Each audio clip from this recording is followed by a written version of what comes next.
In today's video, we're taking a look at some NHL trade rumors, most of which comes from the latest edition of Insider Trading on TSN, where they focus on teams like the New York Rangers, the Pittsburgh Penguins, the New York Islanders, as well as the Montreal Canadiens. Could the Habs fall out of the race and become sellers? There's some other reports as well indicating that there might be some bigger moves on the horizon. We'll discuss the possibilities coming up next.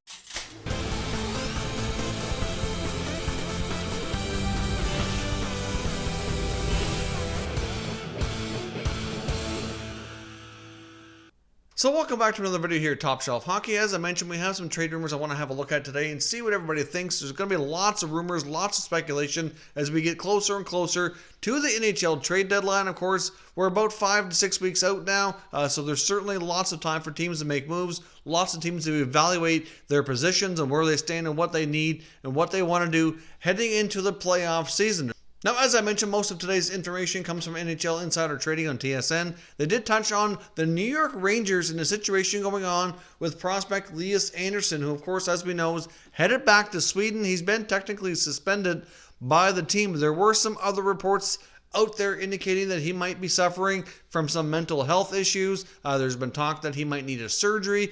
So they certainly discussed some clarification on that situation. Now, as far as the surgery goes and the injury he's dealing with, it is a lower body injury. I believe it's around his foot or ankle. And they did indicate that he likely is going to have a procedure done on it. But right now, he's not playing hockey at all. He's not even training or practicing or doing anything over in Sweden. He's trying to look after this injury first. And there was also an interview he did with another media outlet, which kind of spurred on a lot of these other comments regarding mental health and all that. He's clearly upset with how things have gone with the Rangers. But what Darren Dreger was saying on TSN is the comments from Anderson and his agent to kind of clarify things is that he's not been diagnosed with any type of mental health issues, and that he's just kind of upset with how things have been going, and that's kind of where things stand from that regard. But I guess as we know, a lot of these issues when it comes to mental health are not necessarily diagnosed as well. There's all kinds of situations that go undiagnosed and people are not getting the proper help they need. So I'm not saying that there is or there isn't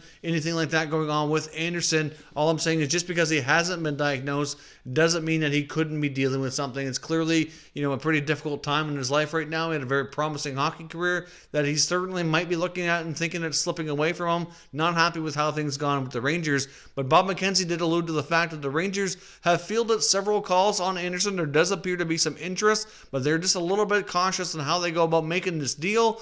They don't want to seem like they're rushing things to try to get him out of the organization or to accommodate it too quickly, because they don't want to set a precedent with any other prospects that either are in the organization now or in the near future, that if they get a little bit unhappy, they can just ask a trade and be dealt away, very quickly and promptly out of the organization. Clearly, these players need to earn their spot in the organization. They need to earn their ice time, get their regular roster spot, and they just want to be careful with how they handle it. But it is quite a possibility that Anderson could be traded ahead of the NHL trade deadline, because like I said, with McKenzie mentioning that there's been several teams been interested, but they really want to make sure they get the right prospect back that really fits with what they need in their organization. So could we possibly see Anderson swap for another prospect? That seems to be the most likely desire from the Rangers side. Just a matter of another team stepping up to get the right prospect to them to make the deal happen.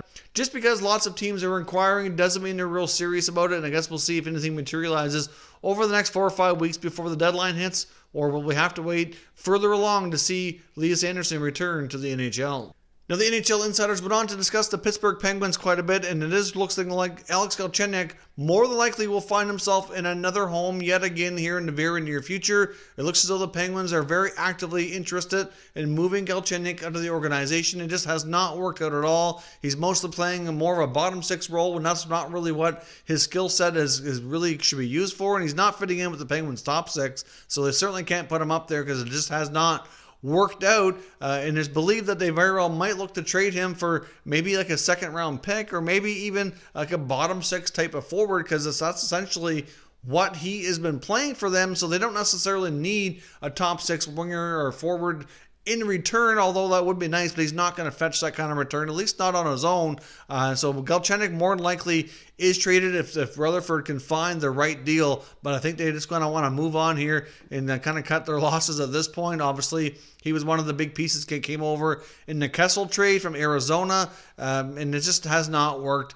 So for Galchenyuk, who had a pretty decent start, but yet up and down rocky times with Montreal, it's really gone down further ever since he's left there. His time in Arizona as well as Pittsburgh has just not been good. He is a pending unrestricted free agent, so it'll be interesting to see where he might land. He might get traded and then become a free agent and move on yet again. It's really hard to say for such a high pick who has so much potential. He could be bouncing around to several teams here and still be a relatively young man, only in his mid-20s. So we'll see if Rutherford can find a new home for Galchenyuk. But with Jake Gensel being out and then obviously Galchenyuk not working out, Rutherford is looking for a top six forward who can play on a scoring line with either Malkin or Crosby. As they mentioned, there's obviously a couple of the top guys that they appear to have interest in, but really it's mainly because they're the top guys on the market here for the trade bait board, which would be like a Chris Kreider or a Tyler Toffoli. I'm not really sure that the Penguins and Rangers might hook up here on a deal where they're division rivals. That certainly might prove a little bit more costly for Pittsburgh, but Toffoli I do think is a possibility.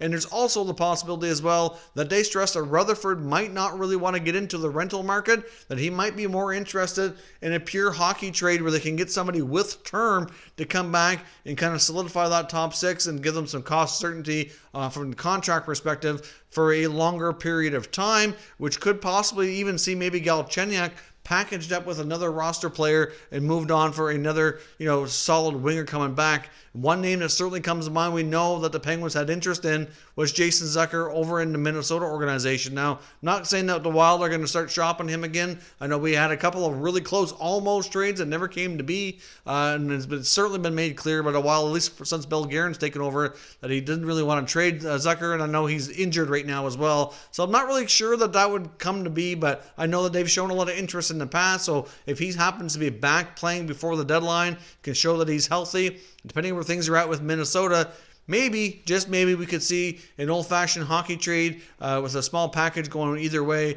with possibly the Penguins targeting him as one of the guys they might be interested in. So we'll see what Rutherford does, but it's not necessarily dipping into the rental market. It looks as though they might want to add somebody who can stick around and help them out for the next few years. Now, I want to take a look at the New York Islanders here as well. There's some reports that they might be looking to dip into the rental market, especially on defense, but maybe for a scorer as well. Their offense hasn't been producing the way it needs to recently, and with Pelech going down to be out for the remainder of the season, that's a big blow for their D-core. So Lou Lamoriello might be looking to add perhaps a veteran defenseman on the rental market, or maybe somebody with short amount of term, but he will be almost impossible to replace based on what he provides to that team. They're not likely going to find a rental defenseman or somebody with a short-term deal that can really effectively do exactly what he does. But a couple of players, based on reports, that certainly could provide that role might be Andy Green in New Jersey, or possibly even like a Brendan Dillon in San Jose. I think if the Sharks start to fall further out of the race, which they're already pretty far out, I think Brendan Dillon might be one of the first players to be moved out of the Sharks organization, and he very well could be a potential good fit there as well. So there's a couple of potential targets that we might see, but I think a lot of that also is going to depend on the emergence of Noah Dobson and how well he plays down the stretch. The injury to Pelech is certainly going to provide more of an opportunity for Dobson, and we'll see how much he's able to take on and what he's able to do here in his young NHL career. If he really steps up and is playing extremely well, they may not bother, but it's certainly no secret that they like to probably add some more scoring up front. I know last year they didn't really do anything much at the deadline, but I think this year might be different for Lou and the Islanders. I think they want to make some bigger strides here and see if they can go deeper in the playoffs, and adding some much needed scoring might go a long way in helping them out in accomplishing that. Now, they may not necessarily go for one of the top guys on the rental market like a Toffoli or a Kreider. I mean, it is a possibility. I can certainly see some interest maybe, but there's certainly lots of other guys that may not be as high profile, but could certainly provide more of a depth scoring type of deal, like a couple guys with the Senators, like Tyler Ennis, maybe Vladislav Nemestikov, or even Anthony Duclair if they don't re-sign him. But I do think they will likely get a contract done for Duclair, but if not, and he becomes available, I could see the Islanders showing interest in there as well. Another player to keep your eye on as well would be Granlund with the Nashville Predators. The Predators right now are not in a good spot, and obviously with the coaching change, I guess we'll see if they can bounce back and get things going in the right direction. But if it's looking like they're going to miss the playoffs, I would expect David Poile to sell off a few assets, and Granlund's one, along with even like a player like a Craig Smith, for example, whose contracts are coming to a close and could find himself on the move, and those types of players certainly could be of interest to the New York Islanders. So we'll see what Lou does, but I do expect a little bit more activity this year out of the Islanders than we had last year. Now, lastly here, I want to touch on the Montreal Canadiens. There was some talk on TSN Insider Trading about the possibility of Marc Bergevin and the Habs becoming sellers at the deadline. They have not been able to stay healthy, and they've had a few significant losing streaks, which finds them quite a ways back from the wild card spots, and right now the playoffs are not looking like a good possibility for Montreal. Like I said, the injuries have really added up. They've tried to make some moves. They've added Marco Scandella lately on defense. They signed Ilya Kovalchuk. Both of those two guys are on short-term contracts or expiring deals, and they very well could be flipped again to other teams if they're doing okay, but the Habs are not in a playoff spot on their own. Now, I did see some other reports as well. One of our subscribers brought it to my attention about the possibility of Carey Price being traded and wondering if a full rebuild might go into effect if they miss the playoffs here yet again and really start to bottom out and fall down the standings even further. Now, the reports that I found on Carey Price, I'm not really sure we can really substantiate them to say how legitimate they are, but there certainly will have been some talks about him maybe requesting a trade. Now, basically how this report has gone, it says that Price has let management know that if they miss the playoffs, that he would want to be traded and that he would waive his no-trade clause to go to the Colorado Avalanche is what these reports are saying. I can't really say that we can substantiate that or say that there's much to that at this point. I just wanted to bring it up as a point of conversation here since one of our subscribers brought it to my attention. I found it very interesting, looked into it, and I can't really say that there's really anything to that right now, but I guess it's certainly a situation to keep your eye on. I suppose that if the Habs do miss the playoffs, moving some big-time contracts might be the way to go, but I know there's an argument for guys like Price and Weber sticking around, and certainly an argument against moving them out. Obviously, it's difficult to go through a rebuild with big-time contracts like that on your roster, but I'm not really sure Montreal really needs a full-scale rebuild. Really, I know when the other day we were talking about their first-round draft picks not working out, but really the last 2-3 years, they've really drafted very well. I've been very impressed with Bergevin's draft, and he's picked up a lot of great prospects. They have a lot of good young players already with the organization.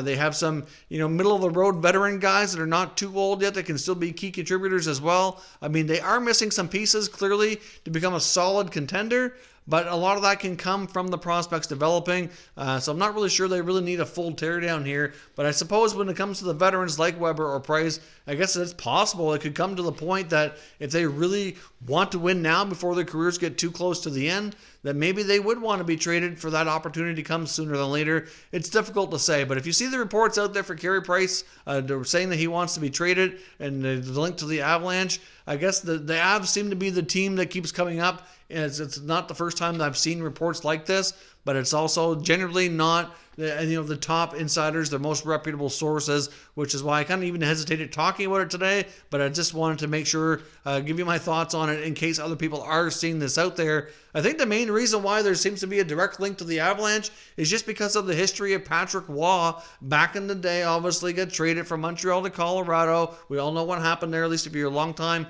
hockey fan, you know how things ended very badly between Waugh and the Habs and how that all escalated and came to be. And obviously, I think some people like to see history repeating itself. I don't know what it is, but that seems to be the link. I think the only reason why they are the team that Price gets linked to. But based on their cap situation and what they've got going on, I'm not really sure that makes a lot of sense without a lot of money going out back to Montreal if a trade like that were ever to be entertained by either side. But I'm really not sure. So for right now, I don't think that there's really anything to these reports about a potential Weber or Price being traded out of Montreal. But at the same time, I will caution you this. Marc Bergevin has said numerous times that big-time players, captains, PK Subban, would never be traded before and denied, and then he pulled the trigger. I don't think he's afraid to make big moves. He really isn't.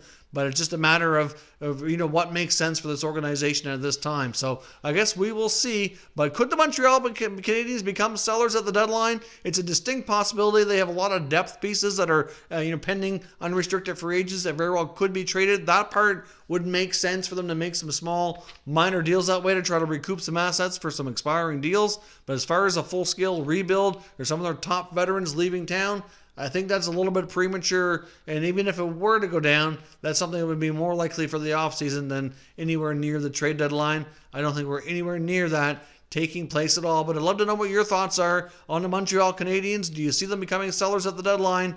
and what kind of deals make sense to you for Marc Bergevin to explore.